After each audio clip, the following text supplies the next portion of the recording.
தன்னுடைய உயிரை கொடுத்து மற்றவங்களை காப்பாற்றின எங்கள் தீயணைப்பு வீரர் ராஜ்குமாரை பற்றின வீடியோ தாங்க இது. பெரம்பலூரில் புதிதாக தோண்டப்பட்ட ஒரு கிணத்துல 2 நபர்கள் உள்ள விழுந்துட்டாங்க. அவங்கள காப்பாற்றுங்கன்னு உதவிக்கு தீயணைப்பு நிலையத்துக்கு கால் வருதுங்க. விரைந்து சென்ற எங்கள் தீயணைப்பு வீரர்கள் நேரில் போய் பார்க்கும்போது கிணத்துக்குள்ளே 2 பேரும் மயங்கி விழுந்து கிடந்திருக்கு.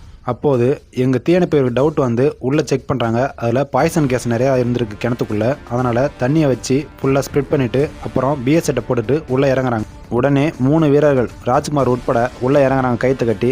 ராஜ்குமார் அவர்கள் என்ன பண்ணுறாருன்னா தான் இறங்கி போன அந்த கயிற்றை அவுத்து அவர் மயக்கம் போட்டவரோட இடுப்பில் கட்டி மேலே அவர் சீக்கிரமாக தூக்கணும்னு சொல்லிட்டு அவர் உள்ளே இருந்திருக்கார். கொஞ்ச நேரத்திலே ராஜ்குமார் உள்ளே கிணத்துல மயங்கி விழுந்துட்டாருங்க. அவர் தூக்கிட்டு ஹாஸ்பிட்டலுக்கு போகும்போது போகிற வழியிலே அவர் இறந்துட்டாரு. இது நடந்து சுமார் 5 வருஷம் இருந்திருக்குங்க. அப்போ அவருக்கு 2 குழந்தை இருந்தது. என்னதான் எங்கள் தீயணைப்பு வீரர்கள் உயிரை பணைய வச்சு நிறைய வேலை செஞ்சாலும் அதுக்கான அங்கீகாரன்றது சுத்தமாக கிடைக்கிறது இல்லைங்க. பொதுமக்களாகிய உங்ககிட்ட தீயணைப்பு வீரர்கள் சார்பாக என்ன கேட்டுக்கிறேன்னா, எங்களுக்கான அங்கீகாரமும் மரியாதையும் உங்களோட சப்போர்ட்டும் கொடுங்க. அதுவே போதுங்க. முடிஞ்ச வரைக்கும் இந்த வீடியோவை உங்கள் ஃப்ரெண்ட்ஸ் அண்ட் ஃபேமிலிக்கு மறக்காமல் ஷேர் பண்ணிவிடுங்க.